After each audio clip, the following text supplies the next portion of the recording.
Disculpen ustedes que los hayamos hecho esperar 9 minutos.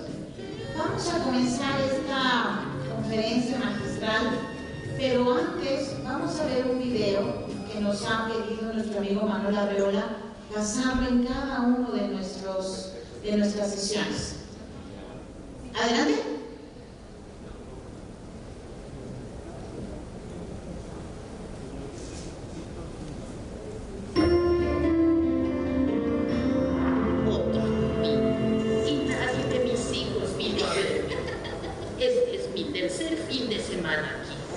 Seguro vendrán para el próximo, cuando cumplas el mes. Sí, claro. Al principio lo vienen a ver a uno cada mes, luego cada 6 meses. Luego cada año, y así, hasta que se olvida. Será mejor que te acostumbres. A todos nos ha pasado igual.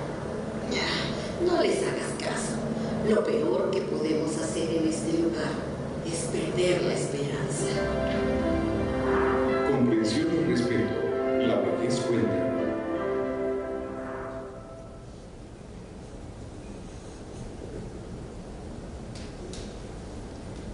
Bueno, esta, como ustedes saben, es una campaña que se ha establecido en el Canal 11 gracias a esta iniciativa de Manuel Arreola. Bueno, pues ahora vamos a iniciar con esta tercera conferencia magistral en la que tenemos el gusto de tener a Sandra Bonchuan. Muchos, seguramente todos ustedes la han leído, la han seguido, y ella afortunadamente está ahora en México, está en la sede subregional de la CEPAL, que se encuentra en esta zona de la región de América Latina en México, y bueno, nos acompaña ahora con una ponencia muy interesante, ¿no?, sobre los aportes que ella considera sustantivos y prácticos para la garantía de los derechos de las personas mayores. Entonces, bueno, ¿qué les puedo decir de Sandra Bonchuan? Ella originalmente estudió trabajo social, hizo un doctorado muy interesante, ha trabajado en población indígena y ha dado un seguimiento muy puntual de toda la región, de muchos países de la región de América Latina, y por supuesto pues es, junto con otras mujeres también muy maravillosas que les he mencionado el día de ayer, pues son parte sustantiva de la construcción de la política pública sobre vejez en este continente. Entonces, bueno, le doy la palabra. Muchas gracias, Verónica. Bienvenidos. Gracias por estar aquí.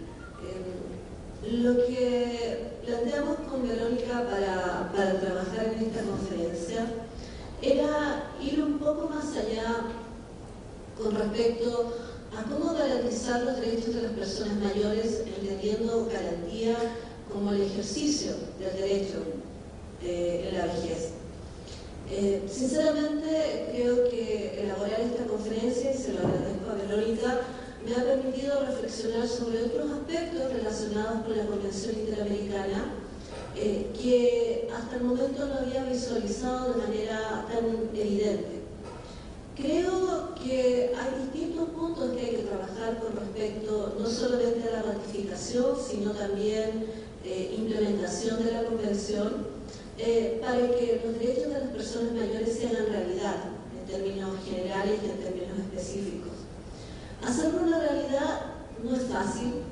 Hay obstáculos de distinta índole, de orden económico, de orden social y de orden cultural, que obviamente un instrumento de derecho internacional va a favorecer a eliminar, pero obviamente sin la participación de las personas mayores, como dijimos ayer, Verónica planteó en la inauguración, sin la participación de los académicos y la reflexión académica, sin la participación de los gobiernos, de los organismos de defensoría, de los derechos humanos, sin los parlamentos, va a ser una tarea titánica llegar precisamente a implementar la Convención.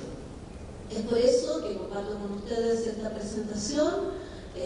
Creo que espero contribuir con ello al debate que se está dando en el marco de este Congreso y agradezco la oportunidad de realizar.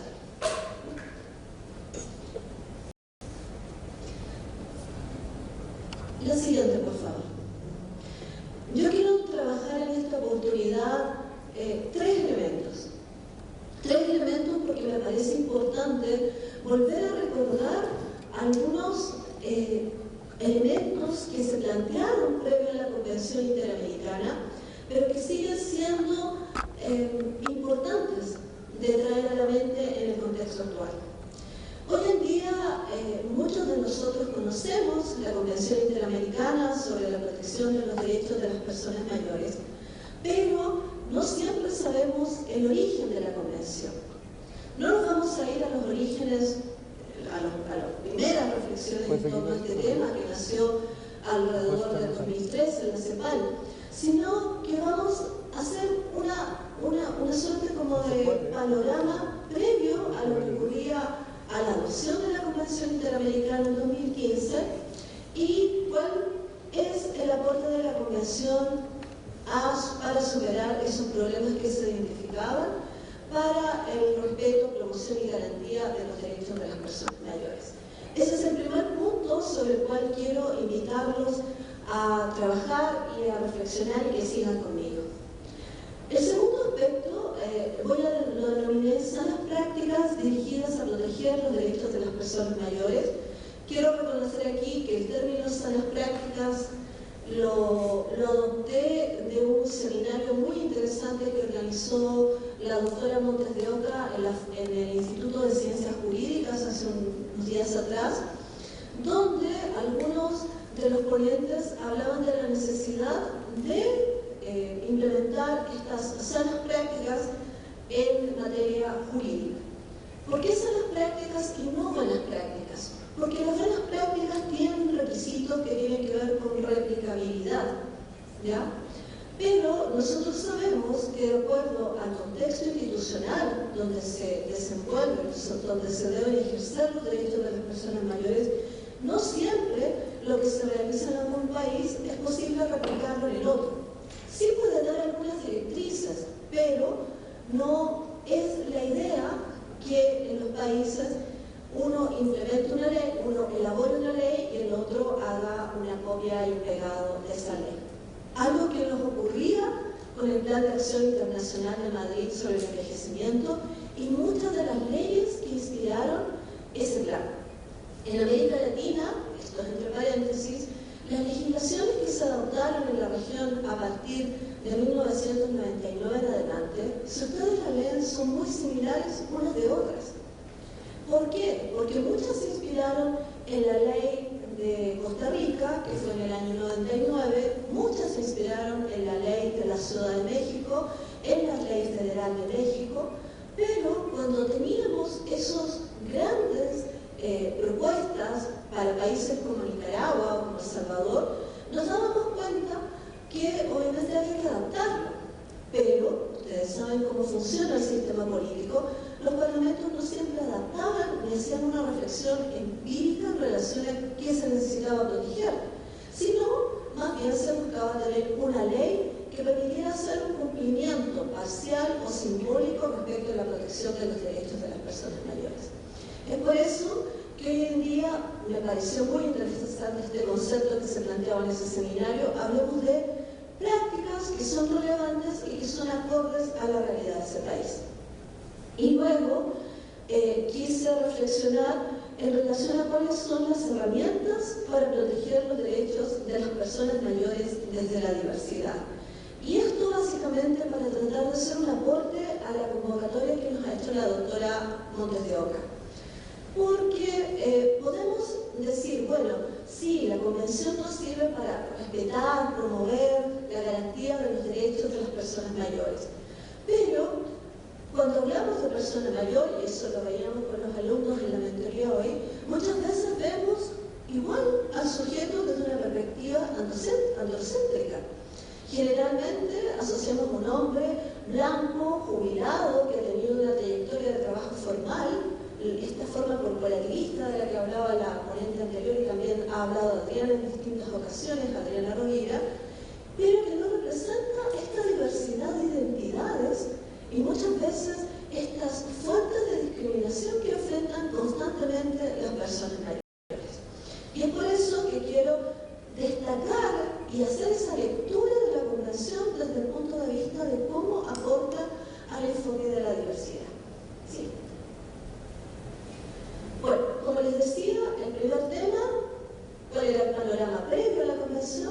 ¿Y qué teníamos y qué logramos a partir de la Convención Interamericana? Siguiente. Esta lámina circuló mucho previo a la adopción de la Convención Interamericana. Circuló mucho desde el año 2010, 2011, 2012, cuando todavía no se constituía el grupo de trabajo que elaboró el proyecto de Convención Interamericana. Porque previo a elaborar una convención hay que hacer todo un trabajo que es realmente enorme, de un esfuerzo enorme por parte de los países y de los gobiernos, para lograr que en el marco de la guerra se diera espacio para lograr un tratado jurídicamente vinculante para las personas mayores. Y es por eso que nosotros, desde la CEPAL, siempre reconocemos específicamente el trabajo que realizaron las instituciones dedicadas a los asuntos de las personas mayores. Porque sin instituciones como el IMAYORES en el Uruguay, la DINAPAM en Argentina, el CONAPAM en Costa Rica, el SENAMA en Chile, o el Consejo Nacional de Derechos de los Idosos en Brasil, esta convención no habría sido posible. Tenemos que ser muy francos, creo que lo planteaba en Chile hace unos días atrás. La Convención Interamericana no es un resultado específicamente de la sociedad civil. Eso hay que reconocerlo. Cuando por primera vez se planteó el tema de la Convención en el marco de la CEPAL el año 2007, lo plantearon los gobiernos. La sociedad civil en esa oportunidad andaba extraviada con otros temas, pero los gobiernos eran un poco más adelantados en términos del discurso. Ahora, ¿qué significa esto? Que obviamente la Convención es un logro, y yo creo que hay que reconocerlo siempre y ponerlo en el tapete para no olvidar la historia de la legislación de las instituciones nacionales de personas mayores. Y lo que se planteaba en términos generales en esos momentos era que se necesitaba un instrumento jurídicamente vinculante porque había una dispersión normativa que limitaba la protección de los derechos de las personas mayores. Y esta dispersión normativa, si nosotros la graficáramos, tendríamos esta pantalla llena de resoluciones de Naciones Unidas, de resoluciones de la OMS, de la OES, de acuerdos que se daban en el marco de la CEPAL, de acuerdos de propuestas que se daban en distintos ámbitos intergubernamentales. ¿Y qué pasaba? No había una homogenización, una estandarización de los derechos de las personas mayores. Y eso limitaba el ejercicio de los derechos, porque no teníamos claro qué significaba, por ejemplo, el derecho a la salud en la vejez. Podemos decir todo, claro, significa atención primaria, cuidados paliativos, acceso a medicamentos, pero ¿dónde estaba normado eso? En ninguna parte.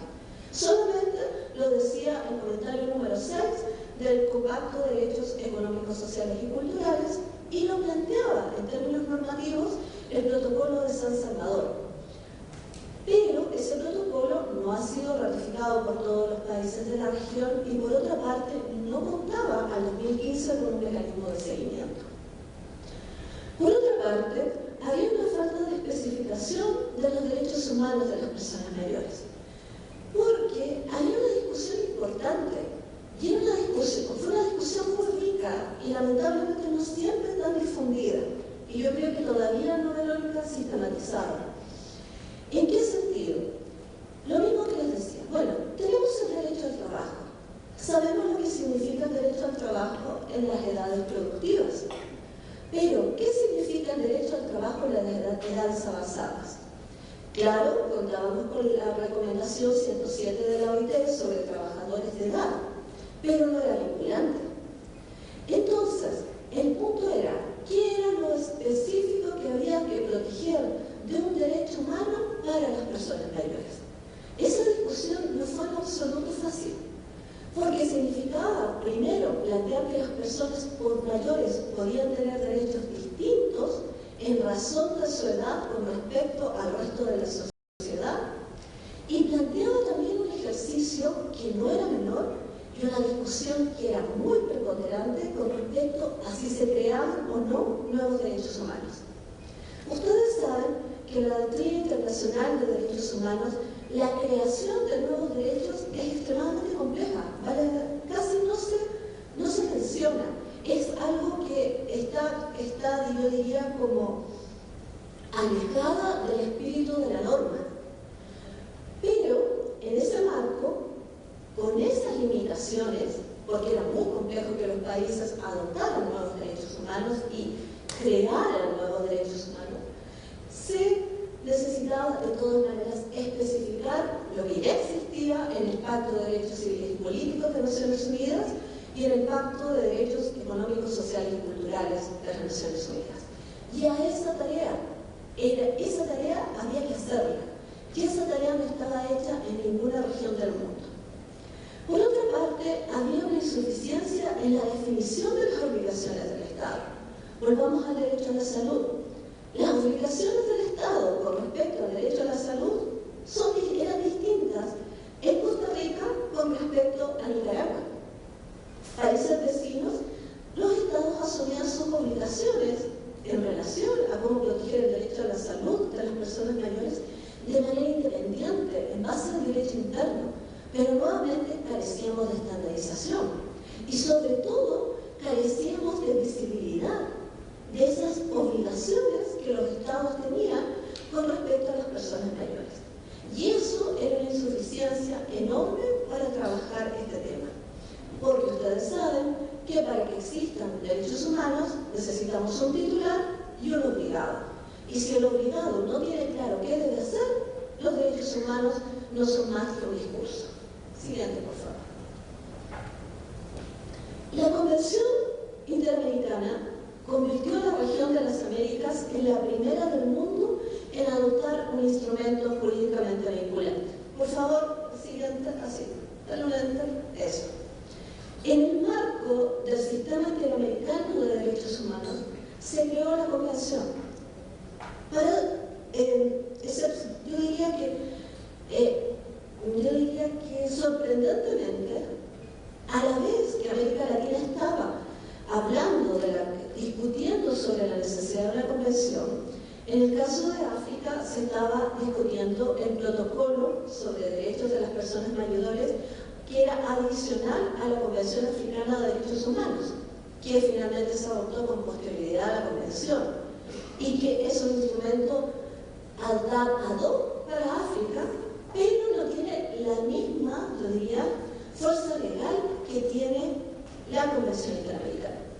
También de manera muy simultánea, el Consejo de Derechos Humanos de Europa elaboró una recomendación sobre derechos de las personas de edad, pero era una recomendación no vinculante, muy interesante, pero no vinculante. ¿Por qué? Porque ellos tienen en la Carta Social Europea un artículo específico sobre derechos de las personas mayores y en ese marco es donde se basan las recomendaciones. Por lo tanto, la región de las Américas se puso a la vanguardia con respecto a contar con un instrumento jurídicamente vinculante. Y eso significa que hoy en día, en el marco del sistema interamericano, es posible utilizar tanto las herramientas que nos da la Comisión Interamericana de Derechos Humanos como la Corte Interamericana de Derechos Humanos. Eso es nuevo, porque no siempre las convenciones que se adoptan en la región de las Américas tienen una protección reforzada. No todas las convenciones que se han adoptado en la OEA pueden recurrir a la Corte o a la Comisión. Otra novedad de la convención fue la creación de un mecanismo de seguimiento. Y esa fue una exigencia particular de los estados, sobre todo del Cono Sur y sumamos la Costa Rica. Porque se quería un mecanismo que permitiera fiscalizar y hacer seguimiento de la convención. Siguiente. De esta forma, las personas mayores se sumaron a un conjunto, se sumaron al derecho internacional de derechos humanos, donde ya estaban protegidos otros grupos sociales, como los niños, las personas con discapacidad o la mujer. Y eso también te da una legitimidad particular de la Convención, porque cuando se hablaba de que no era necesaria una especificación de los derechos de las personas mayores, tú podías recurrir inmediatamente a lo que era la Convención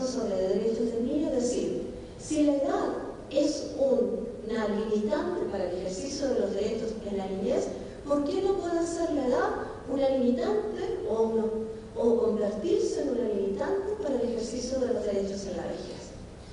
Este marco es inédito y esperamos que algún día, ojalá pronto, aunque va a costar, desde mi punto de vista, por lo menos una década más, contar con una convención internacional sobre los derechos de las personas mayores en el marco de las Naciones Unidas. ¿Sí? Esta gráfica la conocen muchos. Creo que ha sido particularmente útil para comprender cómo analizar los derechos que están contenidos en la Convención sin necesidad de irlos enumerando. ¿Por qué digo sin necesidad de irlos enumerando? Porque la Convención es un instrumento vivo. La Convención es un instrumento al que hay que darle más vida, hay que darle oxígeno, hay que darle aire, hay que darle tierra, hay que darle agua, para que precisamente se convierta en un instrumento útil de implementación. Cuando hice esta gráfica, yo me planteé lo siguiente: ya, no quiero que lleguemos solamente a la enumeración de los derechos, porque la enumeración es un catálogo, es un inventario. Tratemos de darle una perspectiva distinta de análisis. Y lo que hice fue separar los derechos de las personas mayores de acuerdo a lo que yo llamaría derechos emergentes, omitiendo esto de derechos nuevos que les decía, derechos vigentes, pero que a la vez algunos tienen nuevas interpretaciones y otros amplían contenidos para las personas mayores, y los derechos extendidos, que son otra categoría que están protegidos en otros ámbitos para grupos distintos, pero que ahora están protegidos también para las personas mayores. Cuando uno ve este marco, tú ves, analizas que todos estos elementos, todos los derechos contenidos en la Convención son novedosos, ¿o no? Porque te dan una interpretación nueva, amplían contenidos, te especifican, pero hay algunos que son particularmente interesantes, y es lo que yo llamo derechos emergentes, que serían derecho a la vida y la dignidad de la vejez, el derecho a la independencia y la autonomía, y los derechos a los cuidados de largo plazo. ¿Por qué? Porque esos derechos en particular no pueden ser emanados de una lectura crítica de ningún otro instrumento internacional de derechos humanos. Siguiente, por favor. Ustedes ya lo saben, tenemos 7 países que han ratificado la Convención.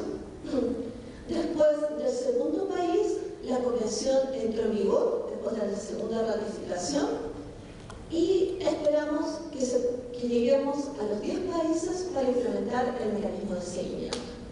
Ustedes han dicho en reiteradas ocasiones, que los felicito por eso y me alegro mucho que este Congreso afianza de que el instrumento con el que debemos trabajar en derechos humanos es la Convención. Ahora, es importante para México, es fundamental, pero no solamente México está pendiente de la ratificación por parte del Estado, de la Federación, está también pendiente el resto de los países, porque al tener a México ratificando la Convención, faltarían 2 países para iniciar el mecanismo de seguimiento. Y hay algunos, entre ellos el Perú, que están trabajando duramente por ratificar la Convención. También escuchamos a Colombia las iniciativas de la sociedad civil, en Belice las iniciativas de la sociedad civil, en Guatemala la iniciativa de las defensorías. Pero sin México, sinceramente, yo creo que tenemos un déficit con respecto a aquellos países que generan expectativas, junto con Brasil, en términos de la ratificación de la Convención desde el punto de vista regional. Siguiente. Ahora bien, el punto es el que me planteó Verónica. Bueno, podemos hablar de la Convención, pero necesitamos ir un poco más allá. Y es por eso que le pongo Mafalda y dice, bueno, estos derechos son para respetarlos. Y efectivamente ese es nuestro gran reto. Nuestro gran reto hoy día es que estos derechos que están en la Convención sean ejercidos por las personas mayores, sean respetados y promovidos por el Estado. Y no es un reto menor, porque va a significar en muchos aspectos modificaciones internas importantes. Pero es aquí donde la sociedad civil tiene un rol muy relevante. Un rol que tal vez no se tuvo en el momento de la elaboración de la convención, excepto algunas organizaciones del Perú y organizaciones norteamericanas que estaban muy pendientes del proceso que estaba ocurriendo en la OEA. Ahora, eso raíz también de lo que ocurre con el sistema interamericano. Ustedes saben que el sistema interamericano es un órgano intergubernamental donde no hay participación de la sociedad civil como en Naciones Unidas. Y ese no es una propaganda de Naciones Unidas. Naciones Unidas funciona distinto. Entonces, como la OEA funciona de manera cerrada, las organizaciones no pudieron participar en su elaboración, a menos que hubiera la posibilidad de que las instituciones nacionales amplíen la consulta. Pero eso era extremadamente complicado al ritmo que se negoció la convención. Era muy, muy difícil llegar a eso. Ahora bien, en esta nueva etapa sí hay un rol importante de todos los actores que estamos involucrados en este tema. Siguiente. Y aquí quiero mostrar algunas formas de cómo algunos países están implementando la convención, pero también quiero destacar una experiencia particular, que es de México, de cómo muchas veces pensamos, frente a este argumento de que es imposible ratificar la convención por razones presupuestarias y de otra índole, cómo México sí ha avanzado con respecto a algunos temas, pero que debería, y porque por lo tanto la ratificación de la convención no debería, este argumento de falta de presupuesto, o este argumento de falta de discusión, o este argumento de falta de consenso, no debe ser un obstáculo para la ratificación. Siguiente. En primer lugar, quiero tomar el tema de acceso a la justicia. Como ejemplo, no traigo muchos, tampoco son muchos los que se pueden presentar. El artículo 31 de la Convención Interamericana dice lo siguiente: los Estados parte se comprometen a garantizar la debida diligencia y el tratamiento preferencial a la persona mayor para la tramitación, resolución y ejecución de las decisiones en procesos administrativos y judiciales. Un instrumento de derechos humanos hay que leerlo literalmente con lupa, porque las interpretaciones que se pueden dar con respecto a sus contenidos pueden variar. Por eso tenemos que irnos a la jurisprudencia para poder interpretar el cómo hacemos la práctica del derecho. Ahora bien, ¿qué dice este artículo de acceso a la justicia?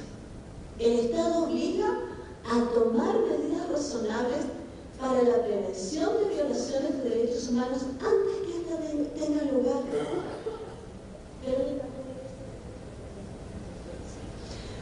Porque ustedes deben haber conocido el fallo de Campos Algodoneros de la Corte Interamericana de Derechos Humanos de México.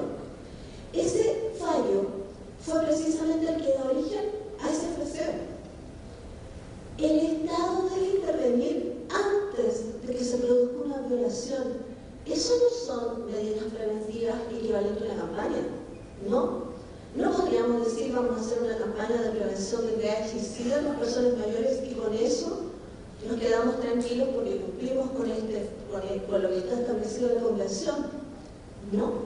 Lo que está diciendo es que el Estado tiene una función activa que desempeñar en todos aquellos casos donde exista un riesgo de violación de derechos humanos. ¿Encuentran que eso es potente? Lo es. Lo es porque significa que tiene que adelantarse a una violación de derechos humanos. Porque si esta violación ocurre, está infringiendo en un delito de responsabilidad internacional. Para decir, si tú tienes una residencia de cuidados de largo plazo y tú sabes que en esa residencia puede ser privada, esa residencia nunca has entrado a supervisarla porque es privada y el Estado solamente le compete a los públicos. Eso ocurre en varios países de la región.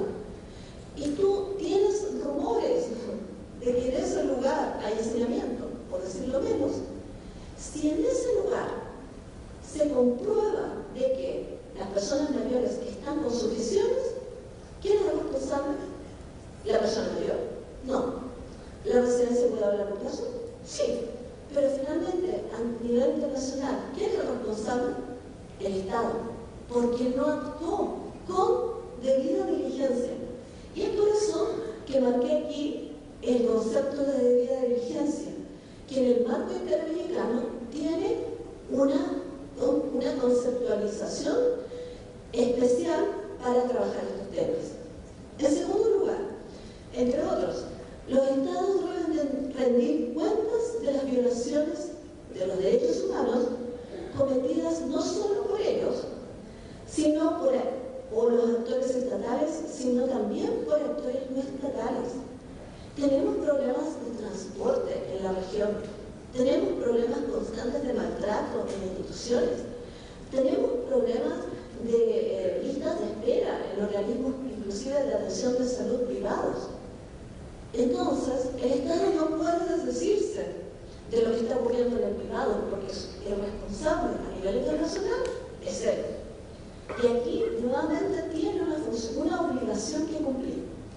Y por otra parte, y esto es interesante, la Corte Interamericana ha considerado que las falencias, retrasos y omisiones en la investigación jurídica demuestran que las autoridades estatales no actúan con la debida diligencia ni con los arreglos a la obligación de investigar, cumplir la tutela judicial, etc. ¿Qué quiere decir esto?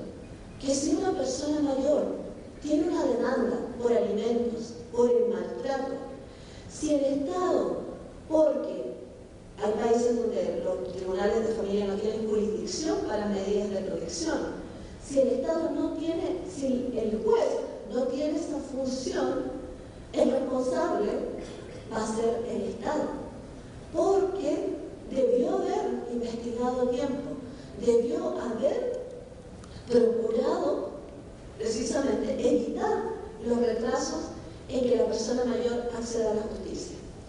Todos estos elementos estamos tratando un derecho y lo estamos desglosando.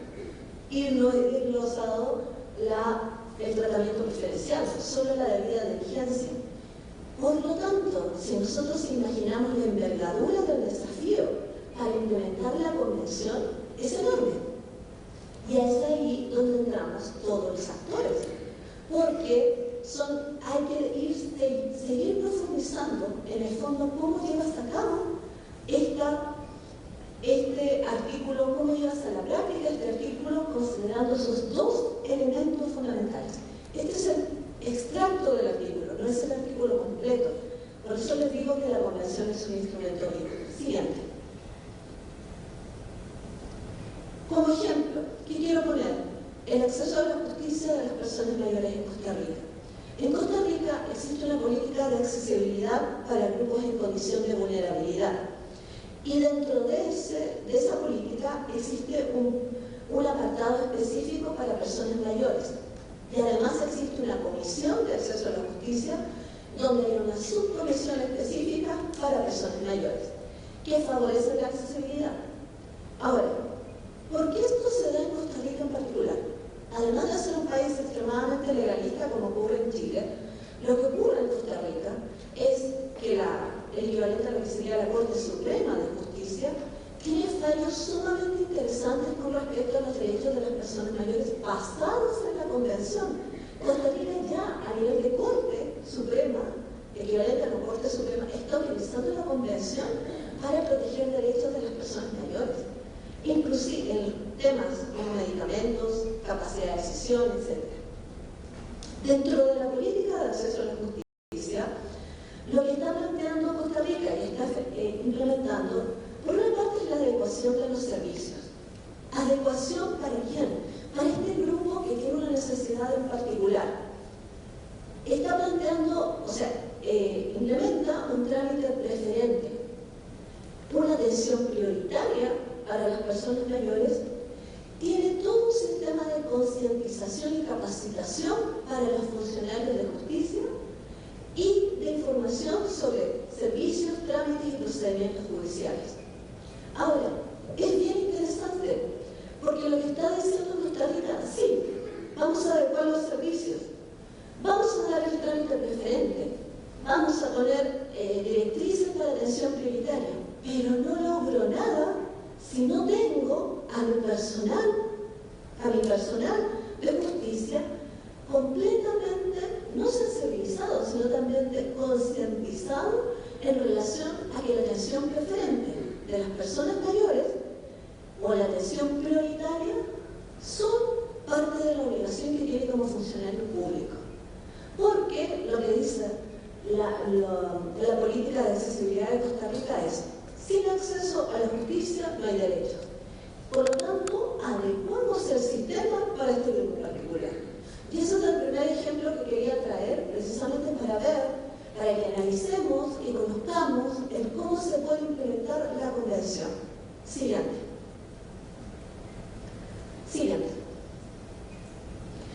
Otro ejemplo, el derecho a la salud. El derecho a la salud, entre otras cosas, dice: para hacer efectivo estos derechos, los Estados partes se comprometen a tomar siguientes medidas. Entre otras, asegurar la atención preferencial del acceso universal y sigue. Concentrémonos solo en lo que significa la atención preferencial. La atención preferencial ya está definida en la Corte, pero quise traer dos ejemplos, uno de Brasil y otro de Costa Rica, de cómo se conceptualiza esta atención preferencial.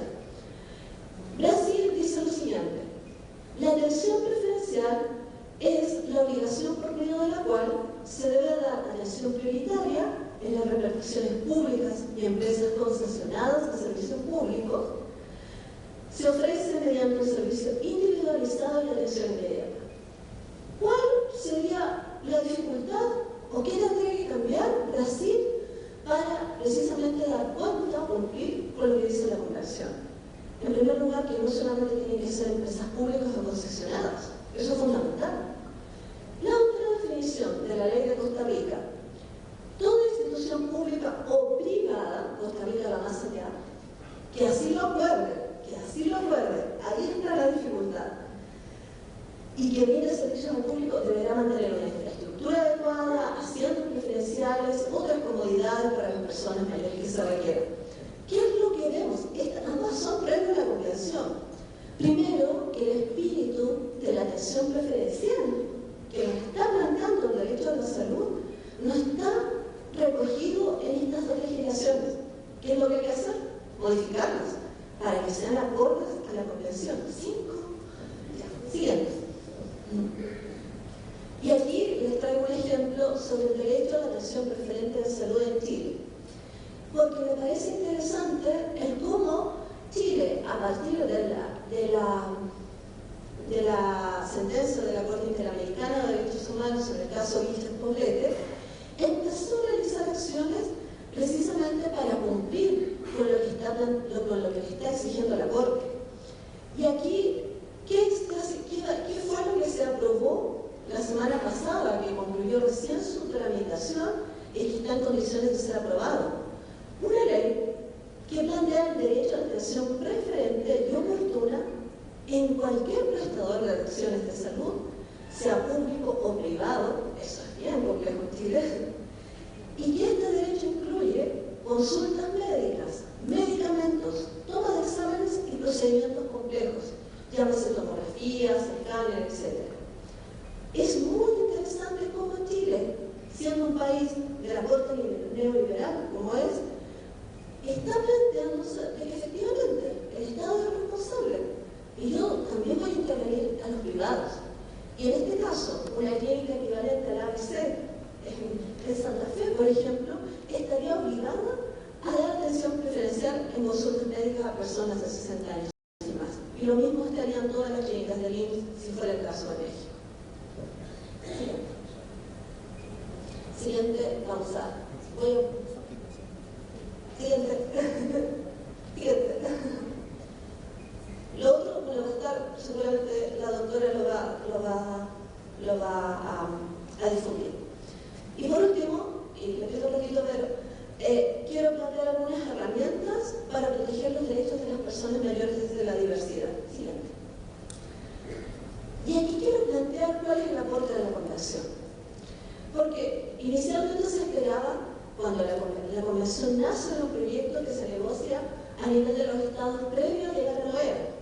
Es un borrador de propuesta que tenía precisamente los derechos de los ancianos indígenas, de las mujeres mayores, de las personas mayores en situación de emergencia, que identificaba derechos de grupos. Pero en el proceso de negociación de la convención, esos derechos de grupo fueron, yo diría, ignorados. Ahora bien, eso no quita que la convención sí nos dé herramientas para tratar la diversidad y para trabajar con la diversidad. En primer lugar, aporta conceptos, como el de discriminación múltiple. No los voy a leer, ustedes lo tienen ahí. En segundo lugar, aporta principios, como el enfoque diferencial, como el respeto y valorización de la diversidad cultural. Siguiente. Por otra parte, establece obligaciones del Estado con respecto a la diversidad. Miren, adoptarán medidas afirmativas, otro concepto clave, y realizarán los ajustes razonables, otro concepto clave, que sean necesarios para el ejercicio de los derechos establecidos en la Convención, y se abstendrán de adoptar medidas legislativas que sean incompatibles con la misma. Las medidas afirmativas y ajustes razonables son dos herramientas fundamentales para trabajar la desigualdad en la vejez. Desigualdad por el genético, desigualdad por condición étnico-racial, desigualdad por género. Esas dos herramientas le servirían para todo un programa de trabajo con poblaciones diferenciadas de personas mayores. Y por otra parte establece derechos que también incluyen el enfoque de la diversidad. Yo traje aquí solamente la igualdad y no discriminación por razones de edad, donde se dice los estados desarrollarán enfoques específicos a sus políticas, planes, legislaciones en relación con aquellas personas que son víctimas de discriminación múltiple. Recordamos el concepto, incluidas las mujeres, las personas con discapacidad, las personas de diversas orientaciones sexuales e identidad de género, esto es único en el mundo, los afrodescendientes y las personas pertenecientes a pueblos indígenas o las personas pertenecientes a pueblos tradicionales. Pueblos tradicionales como los barrios originarios de Ciudad de México. En definitiva, la convención hay que leerla, hay que estudiarla, hay que alimentarla, y hay que alimentarla con ideas, con debate. Y eso es parte, yo diría, de todo un seminario de trabajo por parte de la academia y también de la sociedad civil, porque si no escuchamos a las personas mayores en este momento, ¿cuándo lo vamos a hacer? Tal vez en el momento de redacción del proyecto nunca se te consultó. Elisa, ¿qué es lo que quieres con este artículo? Ángela, ¿qué es lo que esperas de este artículo? Pero ahora el momento es otro. Y en ese momento es donde ellos deben estar presentes. Y esa es la invitación y muchas gracias por su atención.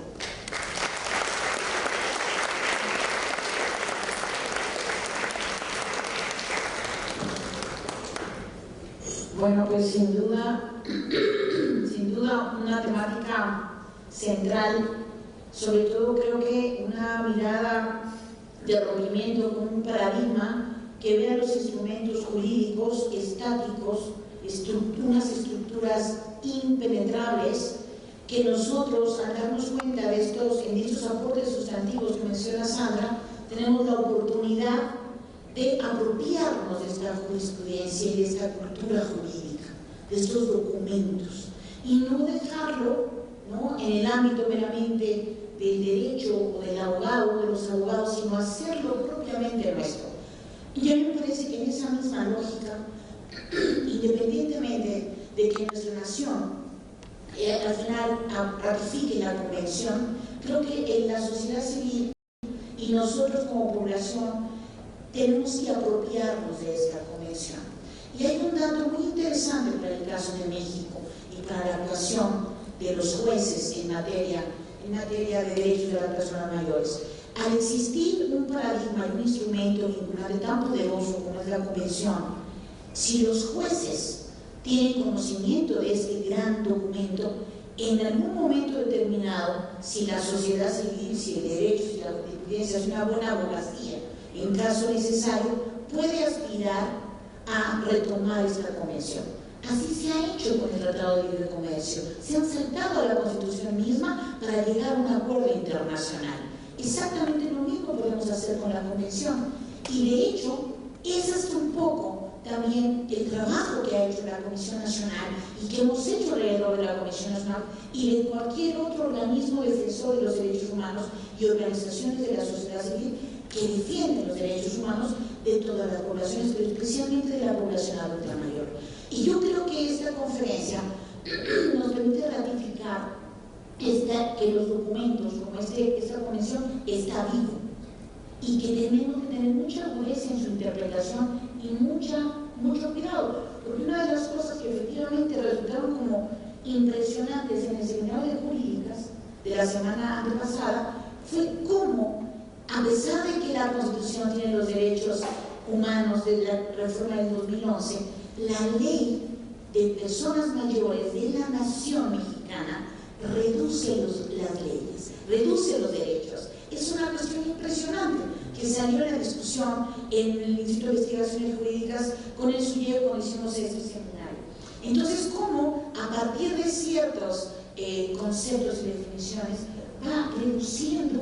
Es increíble, me sorprendí muchísimo, porque en la interpretación se reduce aún más y queda la persona mayor mexicana a la merced, perdón, debo decirlo, de algunos abogados que no tienen de pronto conocimiento y pueden violentar incluso los derechos mismos de las personas mayores. Entonces me parece que esto es sustantivo.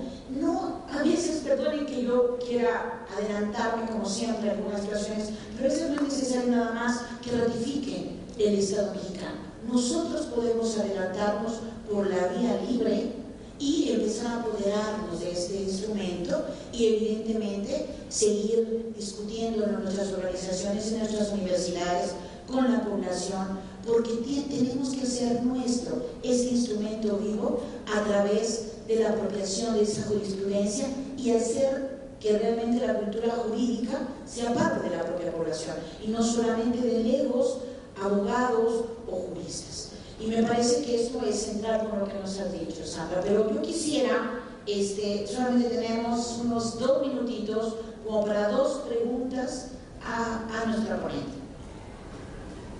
Y una de un lado y una del otro. Y una de arriba y una del otro. Una de un lado y una del otro. A ver, manitas. ¿Una manita? ¿No hay manitas? Los hemos dejado congelados. Ah, muy bien. A ver. Por ahí, y sin mal, alcanzo a ver, es Vicente, y no, es Adriana, ¿quién es? Adriana y Elisa, muy bien. Ay, adelante, todos adelante. Párese, Elisa, por favor, para que la vean y la oigan. Ya, es de abajo.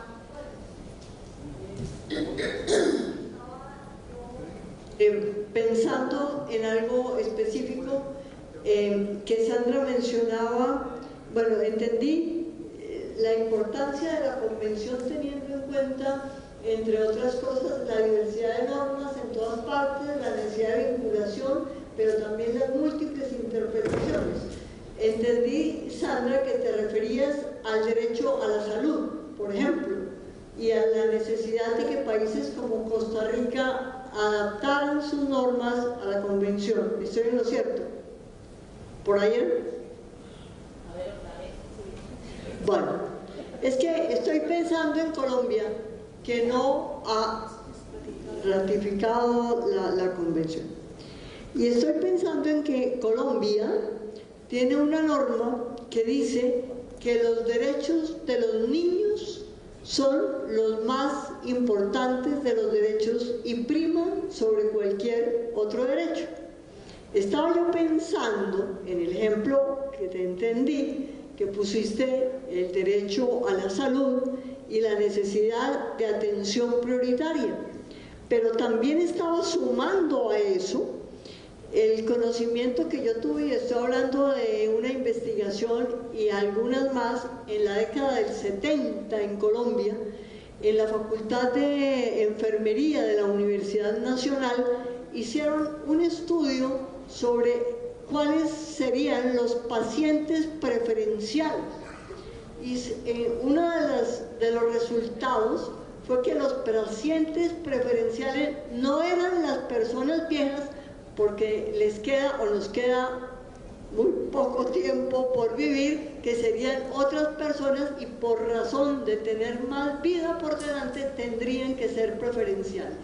O sea, me quedo pensando en eso cuando, por ejemplo, habida cuenta de que Colombia ratificara la convención, pensáramos en eso nada más, ¿cierto? Si hay de por medio cosas como esas, las creencias, las representaciones sociales, más una norma que dice que los derechos fundamentales son los de los niños.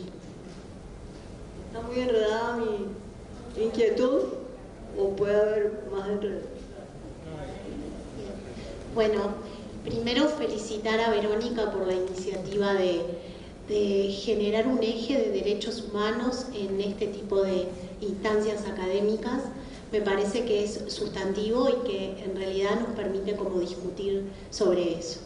Después agradecer a Sandra, pero no por la ponencia de hoy, por años y años y años de trabajo que los países hemos encontrado en la figura de Sandra, una referente y quien ha acompañado a los países en este proceso, por momentos siendo un faro en el trabajo, en la militancia, también en la rigurosidad conceptual y académica de la temática, que me parece así que ha sido sustantiva. Junto con Mónica, que entiendo que son las personas que han logrado ubicar con Mónica Roqué este tema como prioritario en la región, y hay una convención, porque hoy decíamos que se necesitan líderes para poder implementar y para poder llevar adelante, y tenemos acá a Sandra, una líder, a Mónica Roqué, otra líder.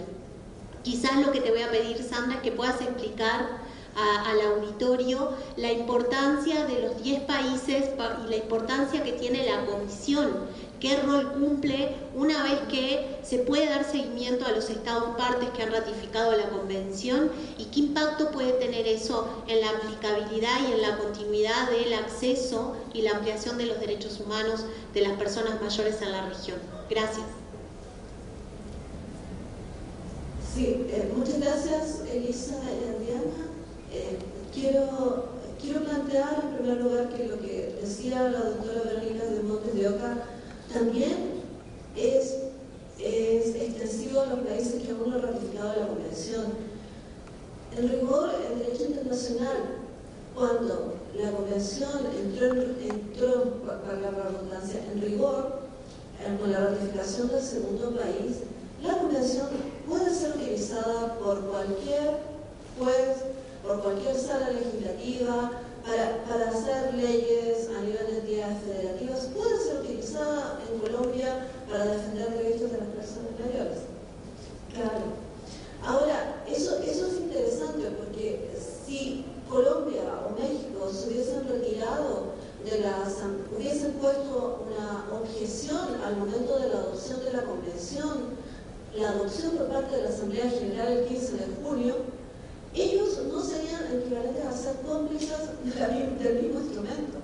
Porque si Colombia se ha dicho como Estados Unidos, sí, está bien, pero vale para América Latina, o Canadá sí, pero nosotros tenemos nuestra ley, y esa reserva se unió a la resolución que aprobó la Convención, su situación habría sido distinta. Y eso no lo hicieron los países de la región. Eso hay que analizarlo más profundamente, porque hasta ahora no está siendo utilizado como una herramienta. En segundo lugar, creo que cuando tú dices los niños son prioritarios, tiene que ver precisamente con el derecho, con lo que está establecido en la Convención de Derechos del Niño sobre el interés superior del niño. Yo recuerdo una conversación con juristas de derechos humanos, y cuando se estaba redactando la Convención era precisamente cuál es este mecanismo de interés superior del niño, pero aplicado a personas mayores. Me explico, tener la misma herramienta. Y yo creo que aquí la herramienta de atención preferencial es una. Ahora, es una y podría haber habido otra, pero es lo que se logró en el proceso de negociación. ¿Qué significa eso? No son principios opuestos, no son principios opuestos de ninguna manera para funcionar, porque cuando se aplica el interés superior del niño, los casos que se aplican no siempre van en conflicto con respecto a la persona mayor, en términos legales. Pero en la práctica, el funcionario es el que dice que frente a un niño con influencia de una persona mayor, con influenza, bueno, el niño porque le dio una esperanza de vida de, no sé, de 60 años, en cambio la persona mayor una esperanza de vida de 7 años, y atiende al niño o vacuna al niño frente a una persona mayor. Pero eso es una interpretación errónea en términos prácticos. Y yo creo que ese es otro ámbito donde creo que hay que trabajar. Porque muchas veces el espíritu de lo que estaba, en este caso, legislado en este marco internacional, y ocurre también en muchos otros, no es lo que se traslada precisamente a este obligado que son los funcionarios públicos o los funcionarios de salud, en fin, a quien tú quieras. Y creo que ahí es donde hay que trabajar los elementos. Y hay que volver nuevamente a trabajar la atención preferencial dentro del marco de la Convención para establecer dónde la puedes aplicar. Porque en el caso de Chile, por ejemplo, con el derecho a la atención preferencial, si tú te fijas, los elementos que pusieron para acceder a ella no están en las urgencias. Porque en las urgencias se supone que prevalece un criterio médico. Sabemos que en la práctica no es así porque ocurre lo que tú dices. Por lo tanto, es necesario hacer una discusión profunda sobre este tema.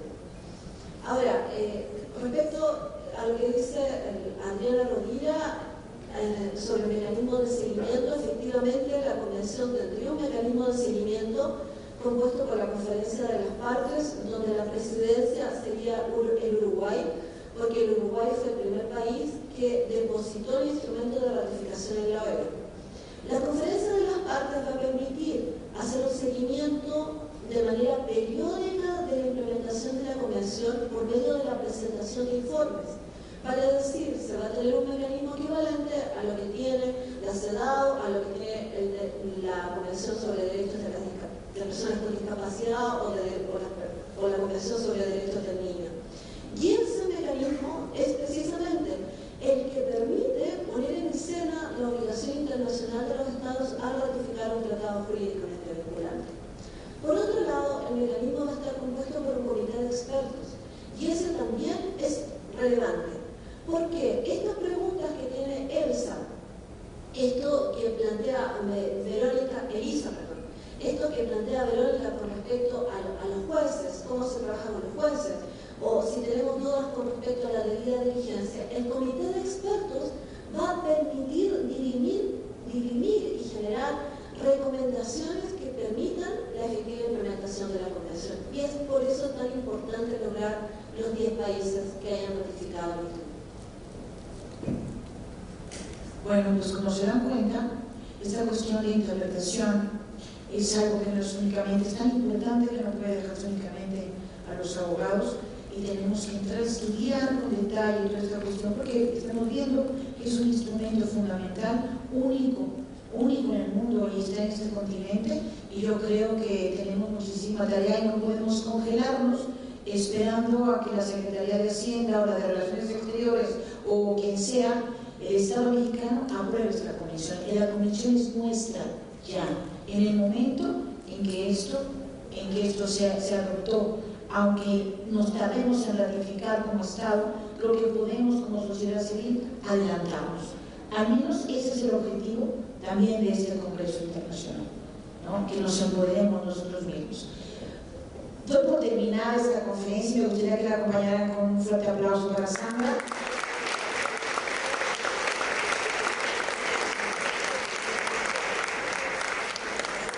La OIT de Comercio se hizo así. La OECD trabaja así con los tratados de comercio. Entonces podemos hacer lo mismo que hacen las grandes empresas transnacionales, brindarnos a la Constitución. A veces contaminan, ¿verdad? Porque se apegan a los tratados internacionales. Pero nosotros nos quedamos como un poquito petrificados hasta que el Estado no nos diga qué tenemos que hacer. No esperemos. Y la otra cuestión es darle la bienvenida ya a los de la siguiente mesa, que ya vienen, están por aquí, tengo entendido. Entonces vamos a continuar discutiendo estas cuestiones. ¿Les parece? Muchas gracias.